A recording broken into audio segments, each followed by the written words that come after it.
Software now answers in a way that feels almost human. You ask a question, and a few seconds later, it replies like a person. It explains, jokes, apologizes, and sometimes sounds more patient than a real person. If a machine can speak like us, reason like us, create like us, and remember parts of our lives, why is it still not possible for AI to become fully human? AI is already inside classrooms, offices, hospitals, phones, and creative work. That is where people start making a mistake. The real gap is not speed, memory, or the number of answers. The gap is what happens inside a living person. AI can write about pain, grief, and fear, but nothing is happening inside it. And that matters when we are talking about being human. Human thinking is not just producing the right answer. Human thinking has an inside part. There is doubt, mood, memory, pressure, and sometimes relief when something finally makes sense. A human answer carries some part of the person giving it. A teacher who has spent 20 years in a classroom is not just repeating information. He remembers where students usually get stuck, which examples fail, and when he has to slow down. A doctor does not look at a scan as just an image. She knows there may be a family waiting outside. That pressure changes the way she speaks. AI does not bring a life like that into its answer. It can still give a good answer, but there is no person behind it. It has no childhood, no tired body, and no private past behind the words. It can copy how thought sounds, but not what thinking feels like. AI can sound caring, and if a lonely person feels comfort from that reply, the comfort is real for that person. But the machine is not worried about you. It knows what caring words sound like. Human emotion starts before words. Fear changes your breathing before you can explain it. Grief and shame are felt before we explain them. Love is not just saying, I care about you. It comes with memory, irritation, forgiveness, fear, and the risk of losing someone. It can learn the phrases, tone, and timing, but it does not feel what those words are carrying. A person saying, I'm scared, and a machine saying, I understand you're scared, may sound close in a conversation. One is fear. The other is language about fear. People often say, the brain is like a computer. That comparison works for a while, but not completely.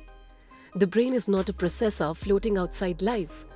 It is a living organ inside a body that gets hungry, sick, tired, excited, injured, and old. When the body changes, the mind changes with it. After 2 sleepless nights, you're not the same thinker. After pain, you're not the same decision maker. Childhood, rejection, illness, love, fear, these things do not just become data. They change the person. Human intelligence grew inside bodies that had to survive hunger, danger, pain, loneliness, and loss.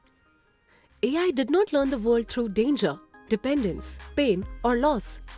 It was trained on data, and that data came from human life. But reading the record of life is not the same as living it. A model can be copied, paused, updated, and deployed in many places. A human life cannot. Human life moves in one direction. We cannot copy ourselves, restart childhood, or erase grief without losing part of who we became. That fragility is not a bug. It is part of being human. Memory creates another limit for AI. Future AI systems will remember more. They will remember your style, your work, your old conversations, your preferences, and personal details.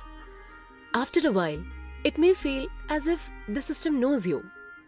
But memory alone does not create a self. A diary can hold a life story. A video can preserve a voice. A database can store every message. But storage does not become a self. A childhood house, an old insult, a failure, or a person you loved is never just stored information. When a human remembers, the past is not just retrieved. Some part of it is felt again. AI can refer to earlier information. It can say, I remember. But that is not memory in the human sense. From outside, that may look like identity, but it may only be design. Then comes the hardest part, consciousness. We know more about the brain than ever before. We can scan activity. We can study neurons. We can connect regions of the brain with speech, memory, movement, attention, emotion, and decision making. But the central question remains. Why does pain hurt? Why does a memory feel personal? Why is there a private world inside each person? This is not just a problem of building a better machine. Science still does not have a complete answer. Until we understand it properly, we should be careful before saying a machine has it. Future AI will almost certainly become much stronger than today's systems. It may pass exams, write books, discover medicines, teach children, and speak so naturally that people stop asking whether it is human. But even then, the real question will not be, can it answer? The question is whether there is a private point of view inside the system or only a performance that looks human from outside. Right now, there is no reliable evidence that today's AI has crossed that line. AI may still become one of the most powerful technologies humans ever built. It can speed up research, support medicine and education, reduce routine work, and outperform us in narrow areas. AI may speak, calculate, and remember better than us. But it does not live the human condition. It can describe tiredness, love, death, and human life without living any of it. The danger is not only that AI becomes powerful. The danger is that we start lowering the meaning of human.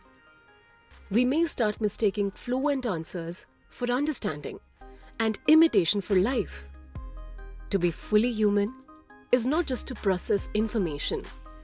It is to live in a body, remember with feeling, love people you may lose, make decisions without certainty, and know your life has an end. AI can study human life and speak about it with frightening accuracy. But until a machine can experience the world from the inside, it remains something different. That is why AI can become powerful, useful, even astonishing, but still not fully human.